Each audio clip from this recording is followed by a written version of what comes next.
I don't want today to get very far without wishing a happy Father's Day.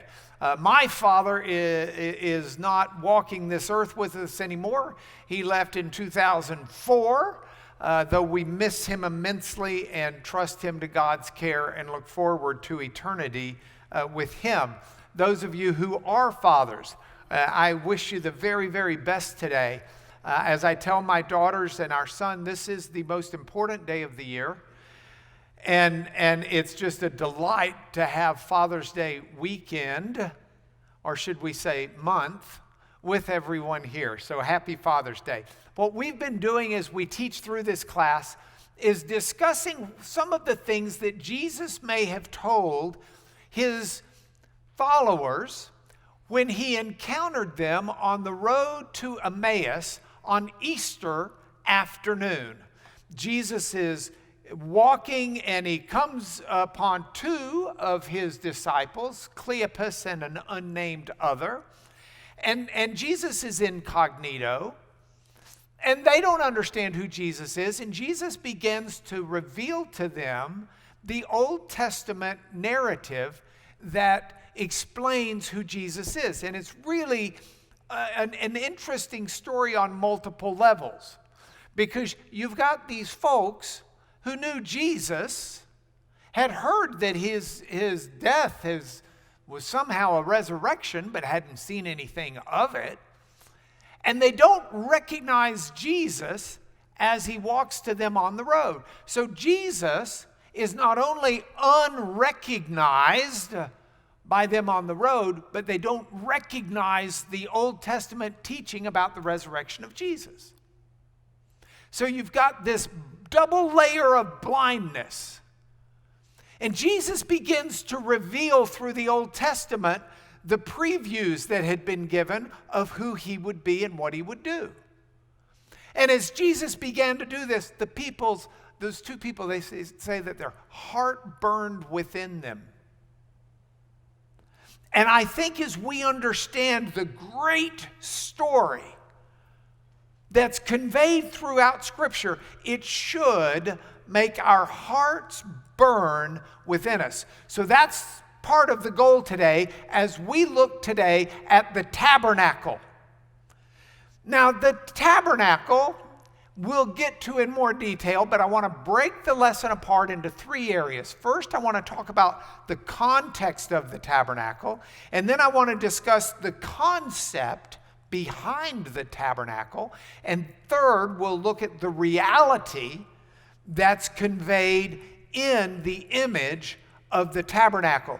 Now, we won't get to all of the tabernacle this week. It is our intention to continue this next week. But let's begin with the context. And the context is extremely important. So this context begins with the first book of Moses, but it's the entire Bible that's there. The 66 books of the Bible tell one coherent cosmic story.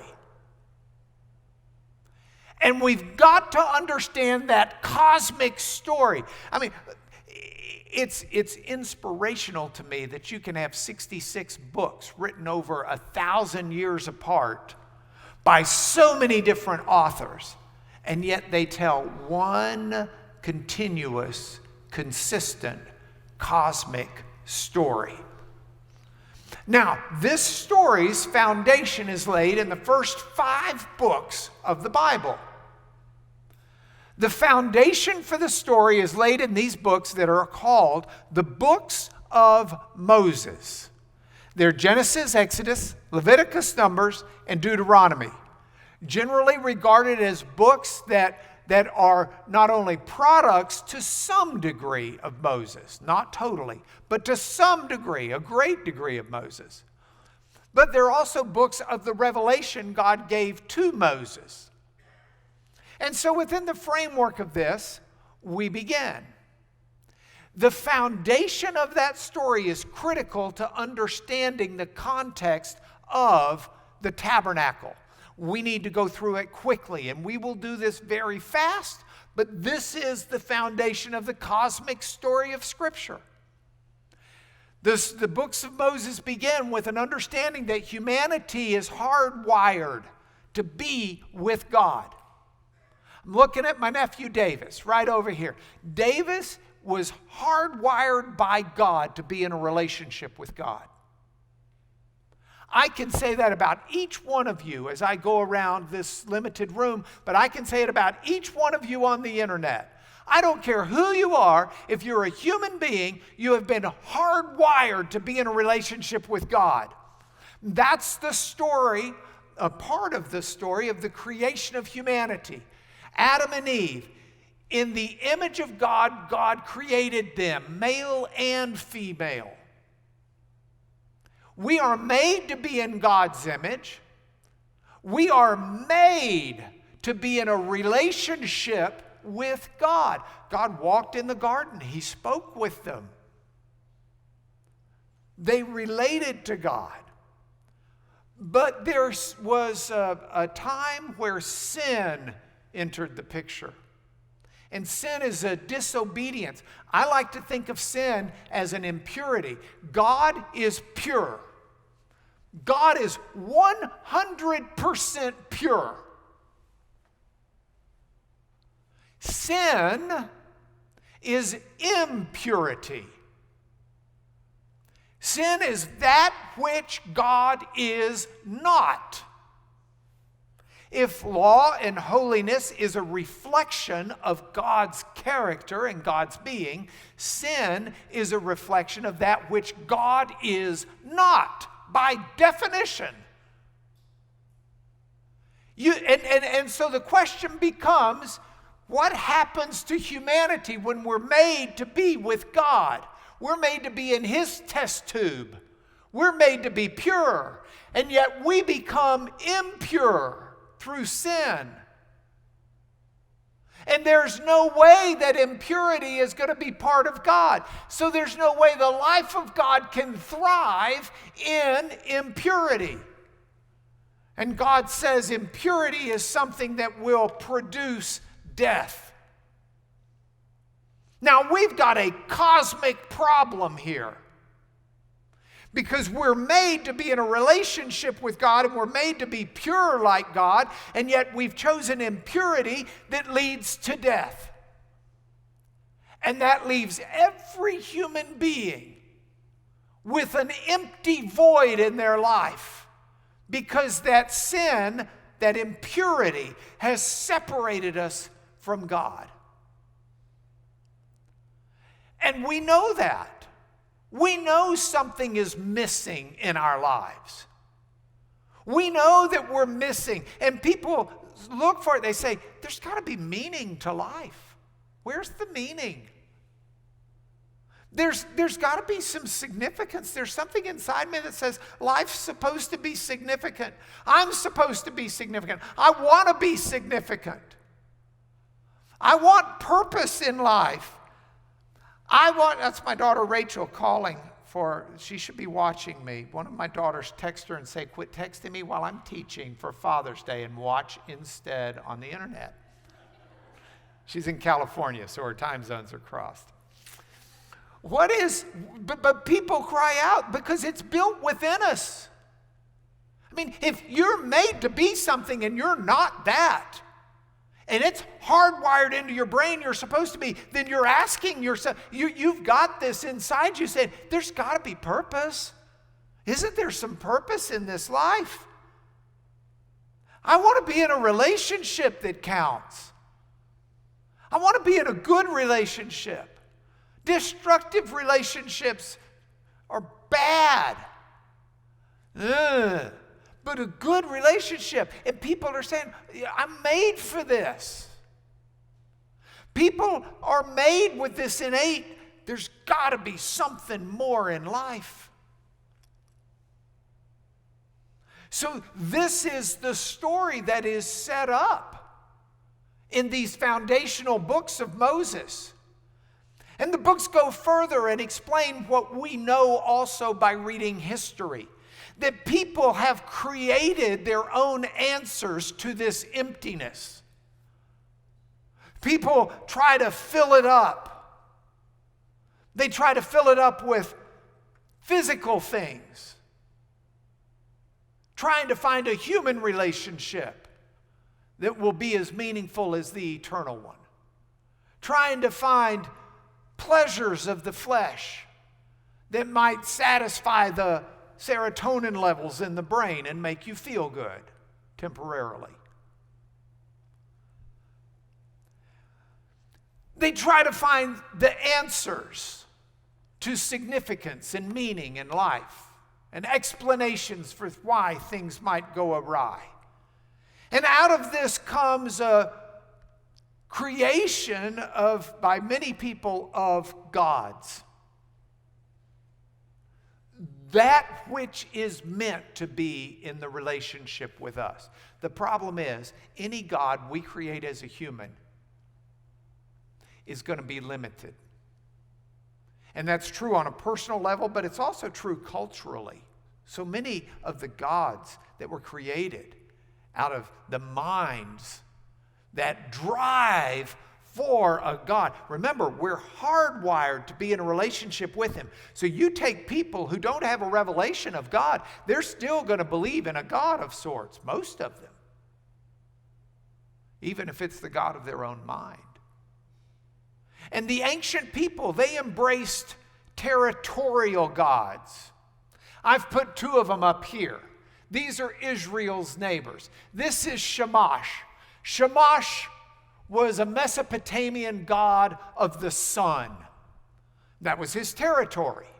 He was also the god of justice because the sun shines out. You can see things in the sunlight.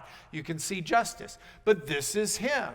He's the God of the sun. And the sun rises and the sun sets, and that's his territory. That's where he reigns. This is Marduk. Marduk, more so in the 1,000 years before Christ, kind of took over in the pantheon, but he was the god of the storms. You can see his lightning bolts up there. The god of thunder. The Mesopotamian equivalent to Thor in the Norse mythology. But these were territorial gods. They had their areas. They had their venues. They had what they controlled. Think Poseidon and the water, a territorial god. Now, out of people worshiping the idols of their imagination, the brain's creative attempt to reconstruct what is missing in our life. God calls Abraham, and he, by the way, did not use a cell phone to our knowledge. So don't take this picture too far. It's not authentic. But God called Abraham out of idolatry and said, "Come follow me." And God gives Abraham some degree of revelation. Abraham begins to uncover and learn from God in greater detail who God really is. So it's no longer just in your imaginations try to reconstruct God, which man futilely and woman futilely tried to do. But it's let God reveal himself. And so God begins to reveal himself with a greater degree of revelation to Abraham, and God makes a promise for Abraham. God gave Abraham a promise and said, out of your family tree is going to come my answer to this cosmic problem. And it won't just be for your family tree, it's going to be for all the nations in the world. And God makes that promise. But Abraham's own family is still embracing idolatry. Abraham has children, Isaac. Isaac has twins, Jacob and Esau. So the grandson of Abraham is Jacob.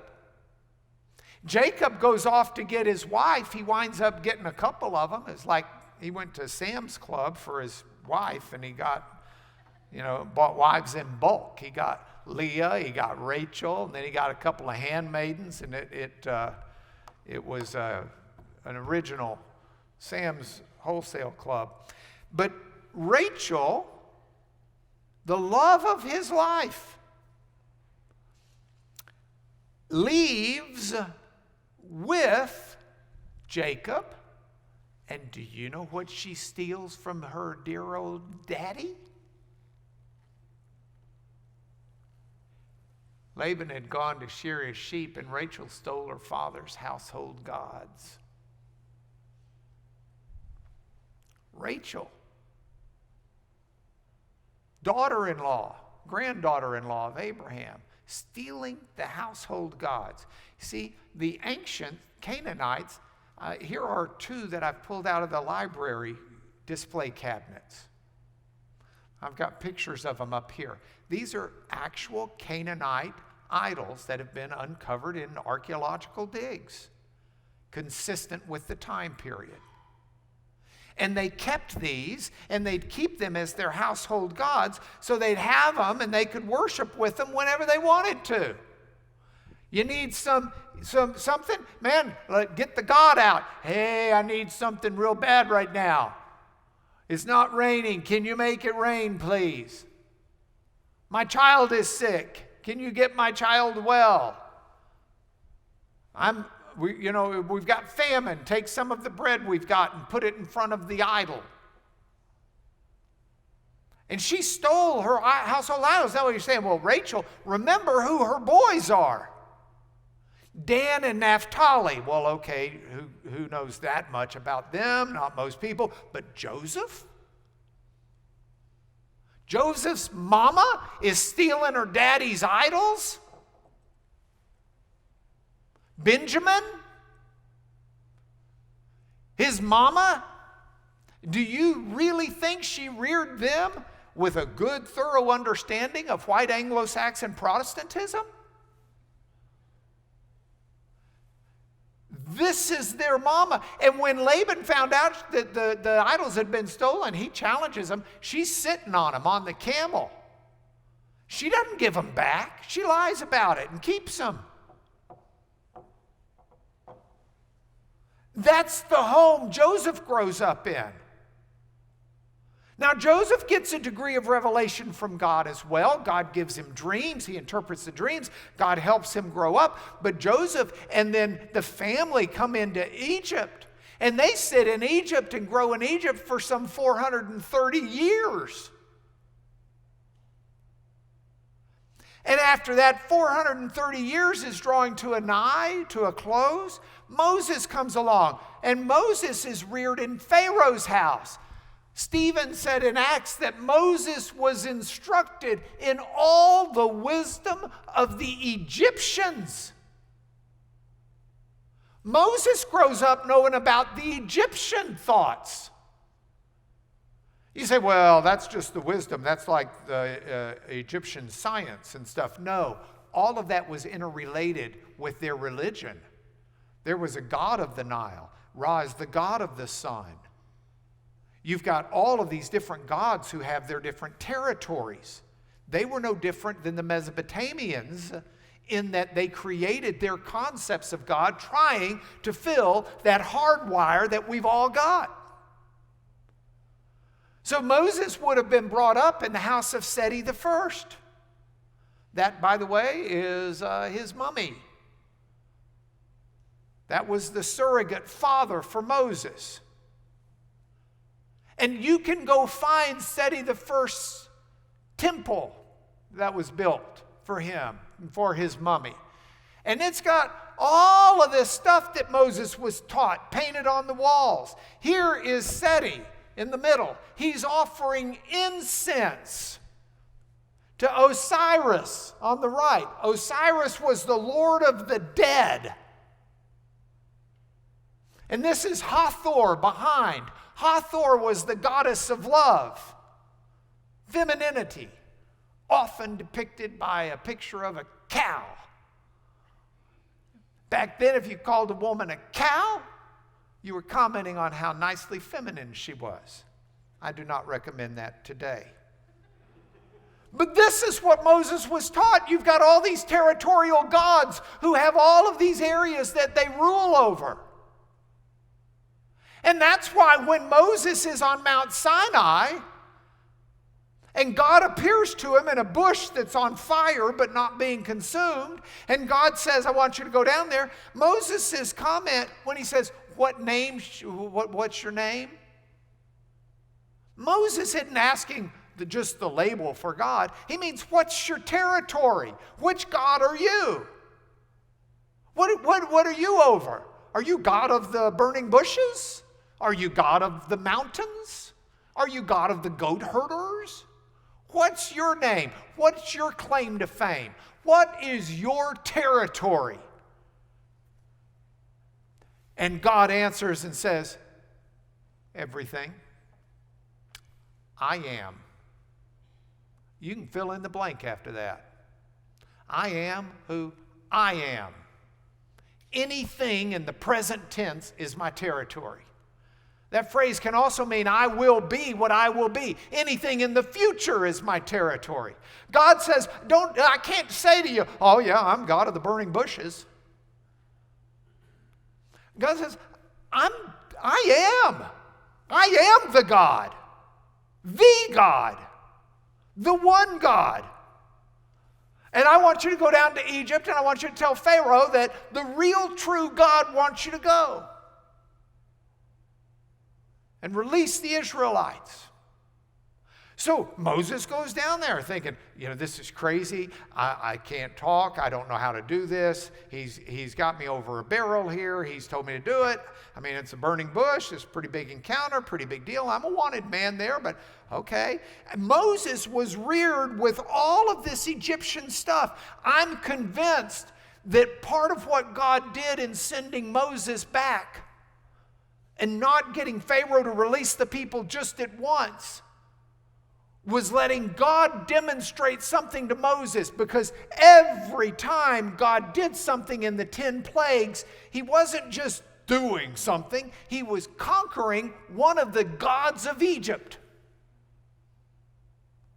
And so God goes down there and he gets the best of every god Egypt's got, including Pharaoh, who was considered God.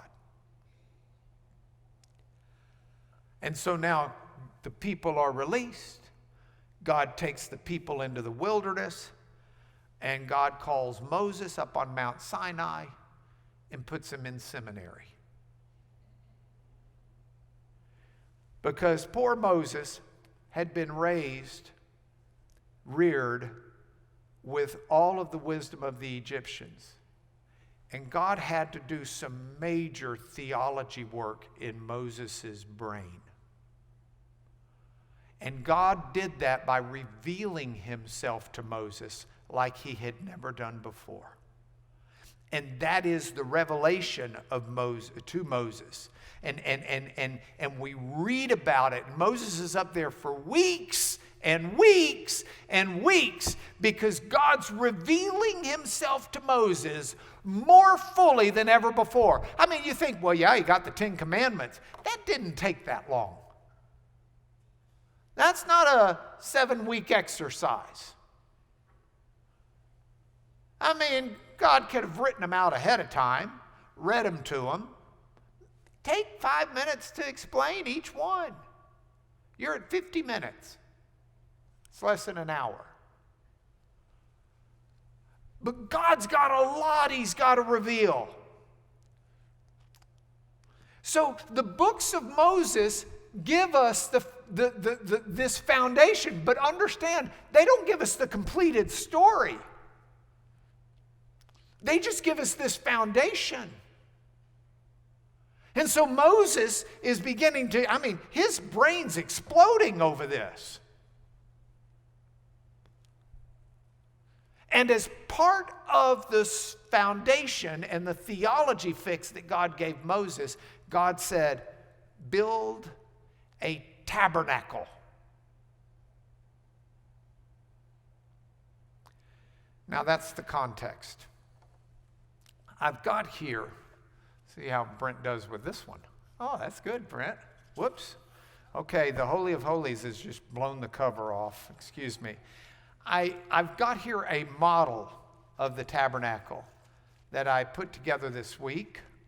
I didn't I didn't lace on the tent covering because I want you to be able to see that there's a Holy of Holies in here and another courtyard. There's an altar, there's a table, you got your sacrificial sheep, you've got all of this stuff that goes around it. All of these pieces we're going to look at in much greater detail next week.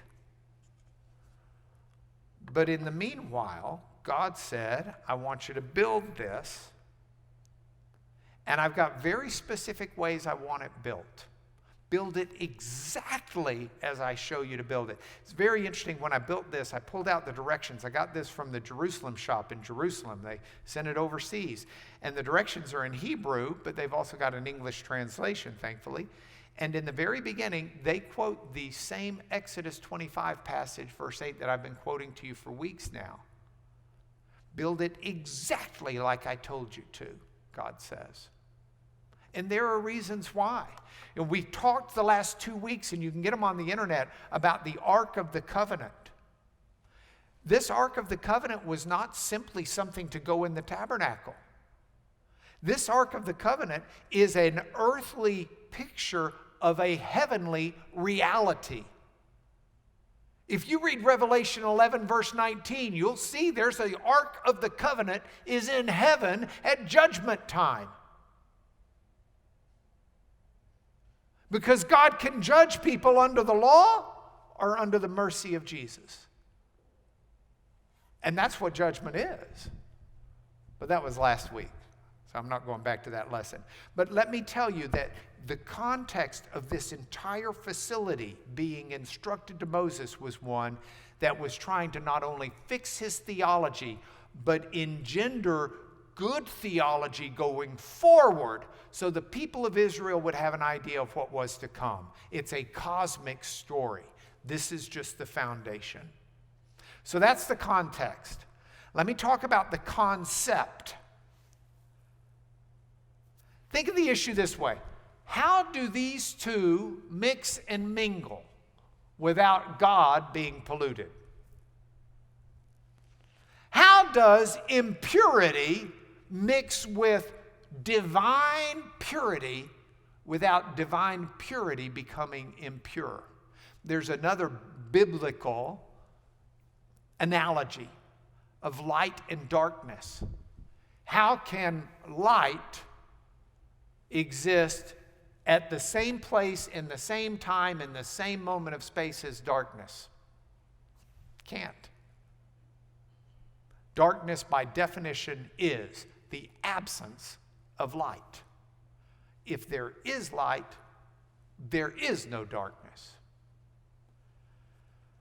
So, how do these two mix and mingle without God being polluted? How do we mix and mingle and fellowship and relate to a holy God when we are unholy?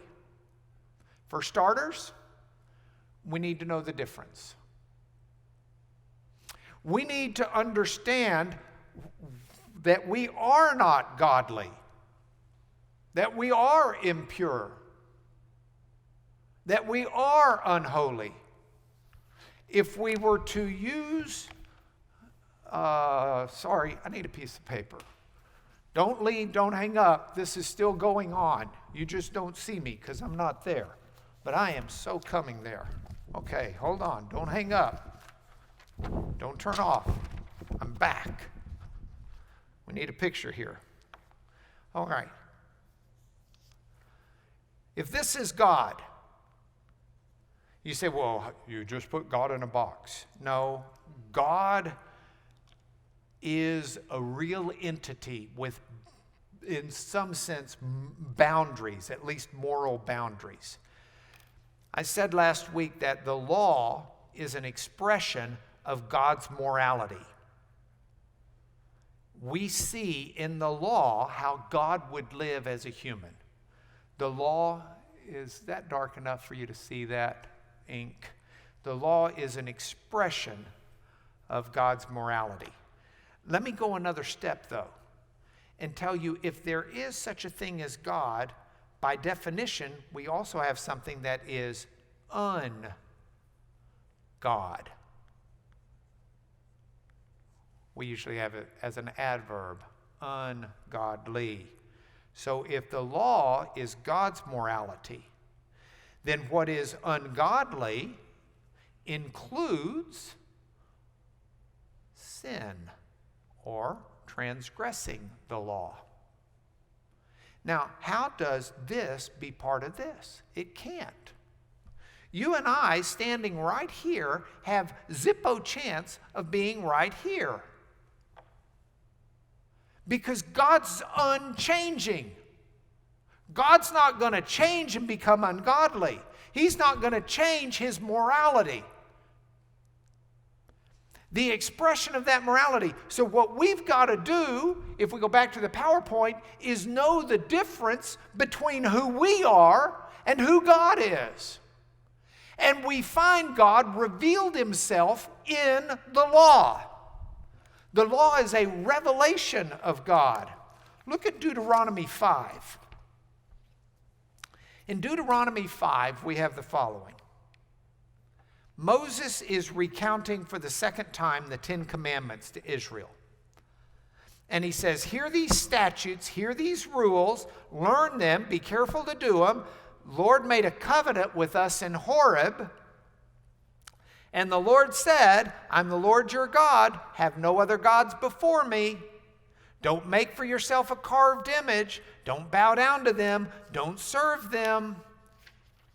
Then he says, don't take the name of the Lord God in vain. Observe the Sabbath day. And it goes through all of the 10 Commandments, okay? And then look at this passage.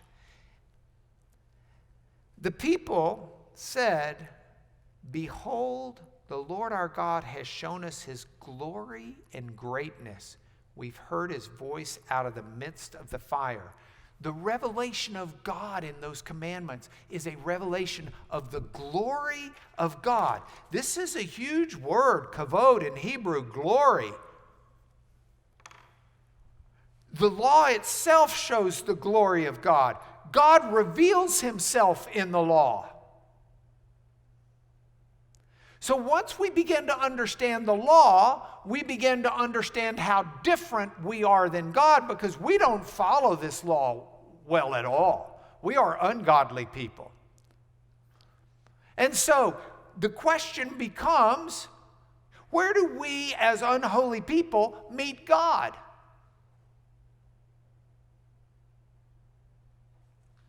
I mean, that's the question. Where do we get to encounter God, to fellowship with God, to meet with God? Let me tell you, we don't make that decision. This is not pocket God time. We don't keep God in our pocket. We don't pull him out when we need him. We don't make those decisions. The people thought they did, but God told Moses, Theology Lesson 101, you meet me, God, where I, God, choose, not keep me in your pocket till you want me. Big important theology lesson. You will meet me at the place of my choosing. You build this whole tabernacle because it's where I will meet you. God picks the place. And it's built to exacting details because God's not one of these gods of, hey, any approach, anything you want to do, I'm loosey-goosey. You pick your road, I'll pick mine. No. God says, look, sin is a serious problem. Impurity is a serious problem. You're going to have to meet me at the place I have instructed you to build, because it's the earthly picture of an eternal reality. And oh, by the way, it's portable. Pack it up and take it everywhere you go. And when you move camp from here to there, you take it apart, and it's the first thing you put together, and you build all your tents around it. Because it's the center of camp. It's the center of your life, and it goes everywhere. I am not a territorial God. The ancient people embraced territorial gods. God is not a territorial God. He goes everywhere. He's the God who is. And so he reveals himself in the law. But he says specifically, my glory is going to manifest itself at the tabernacle. This is where the glory of God will be. Exodus 40, 34 and 35. Look for a moment. Oops. Then the cloud covered the tent of meeting, and the glory of the Lord filled the tabernacle. Moses wasn't even able to enter it because the cloud settled, and the glory of the Lord filled the tabernacle. The glory of the Lord. Huge, huge concept. The glory of the Lord shines and rests in the tabernacle. God's going to meet us. His glory is there. And God says, I will meet you there. If we go back to the PowerPoint, please. God says, I will meet you there. He's really clear.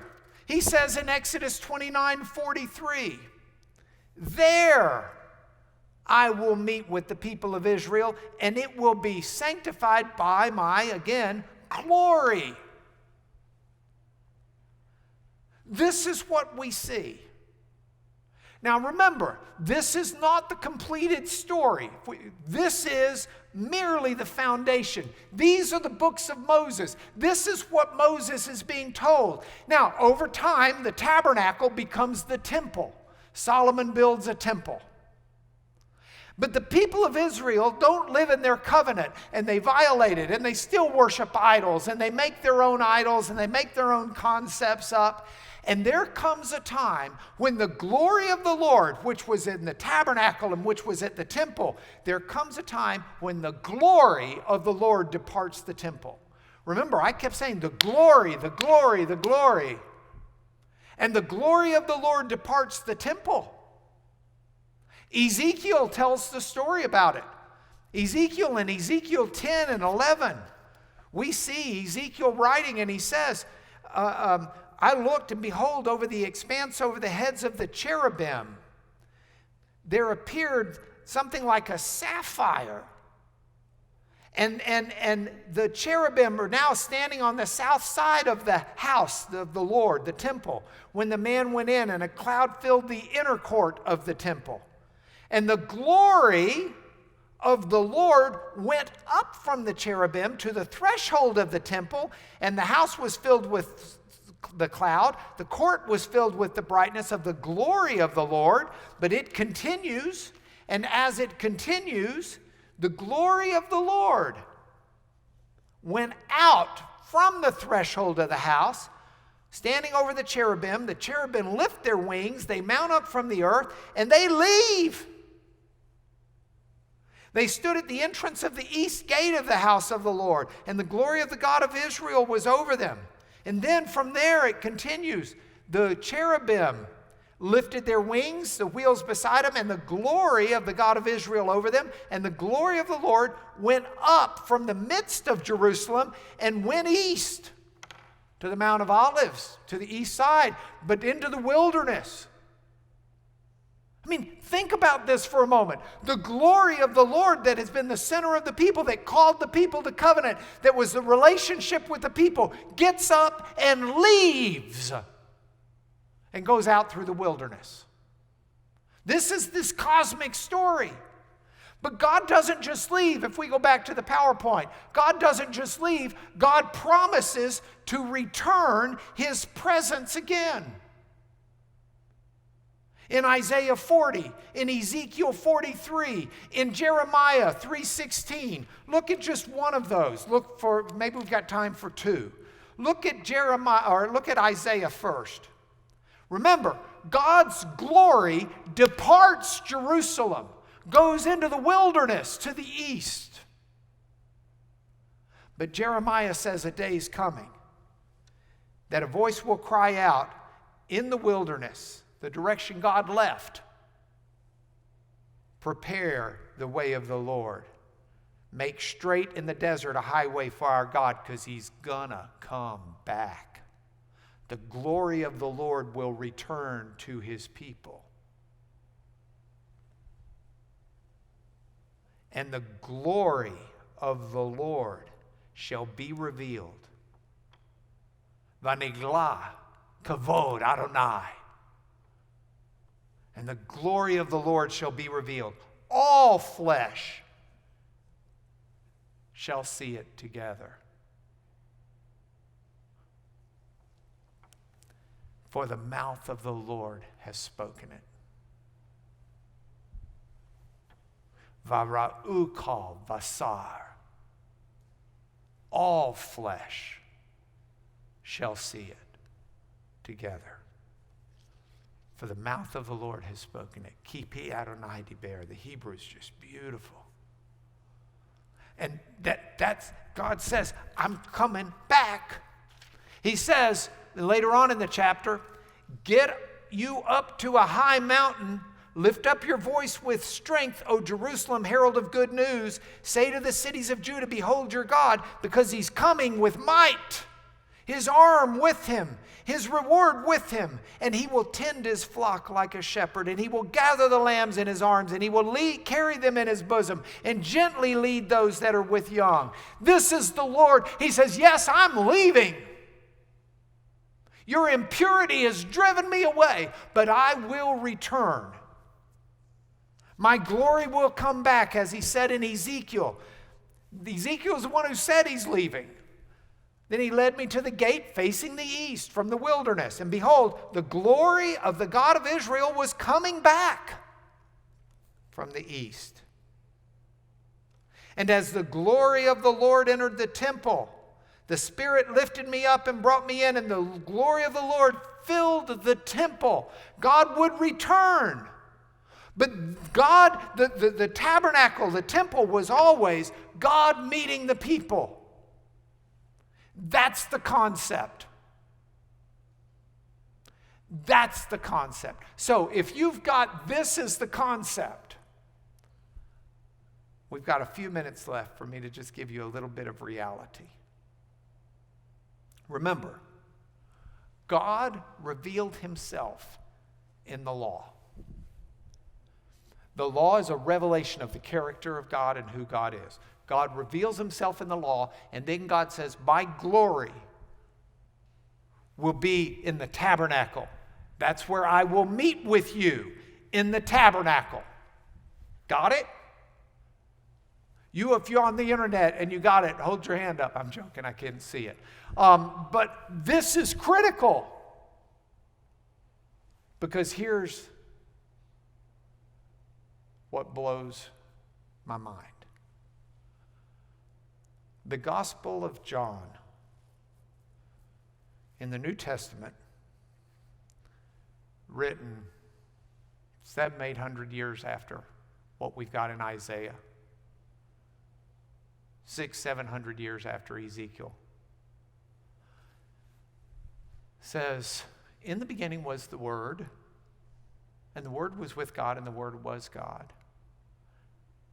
Verse 14, and the Word became flesh and dwelt among us. The word that's translated dwelt, if we look through its Greek usage in the Greek Old Testament, is tabernacled. Pitched his tent, built his tabernacle. The Word, Jesus Christ, came as the tabernacle, and we have seen his glory. Glory as of the only Son from the Father, full of grace and truth. God revealed himself in the law, but that was just a preview of the reality of the character of God. If the law is a reflection of how God would live as a human being in that time, in that culture, in that day, then you can have no more fulfillment of the law than God himself as a human being living in a culture in a day. And in Jesus, we have the final word, the full revelation of God. Jesus says, I didn't come to abolish the law. I came to fulfill it. He is the essence of what law is. He is the character of God. And so this idea of us going and meeting God with our impurity, that can only be done if our impurity has been made clean, washed by the blood of the pure Lamb. And Jesus is that pure Lamb. So when Jesus comes, he as the temple is the glory of God. And we are able to see kavod, the glory. Kavod Adonai, the glory of God. All flesh. V'ru'ah kol basar. All flesh will see it. Yachdah, together. Everyone beholds the glory of God when they see the only Son from the Father. This whole model is a model of what Jesus does for us so that we can we can live in a fixed cosmic story. We don't fix it, God does. But that's this beautiful grandeur sweep. And we do ourselves and we do the Lord a disservice if we don't see that what we are today and what we have from him today is the culmination of his hand driving a narrative of thousands upon thousands years to resolve within all of us that yearning, that hardwired recognition there's got to be more to life. In a way that brings satisfaction and what Paul says, a peace that passes all understanding. So next week, I really want to get into this in more detail with you. I want to talk about the Holy of Holies. I want to talk about the curtain that divides it. I want to talk about the role of the high priest. I want to talk about the placement of the ark in here.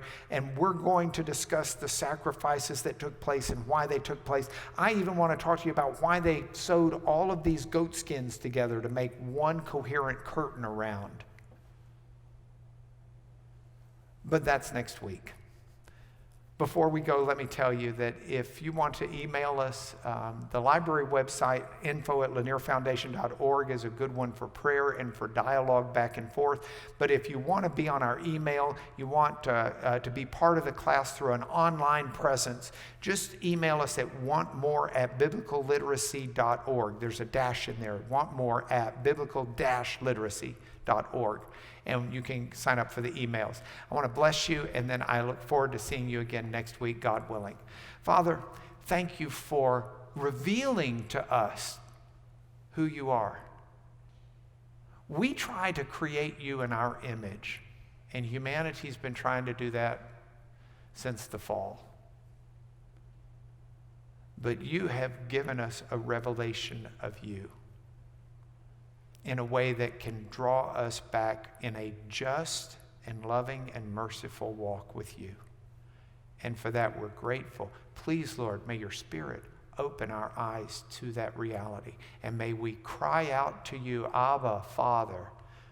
May we cry out to you in relationship through the blood of Jesus. Amen.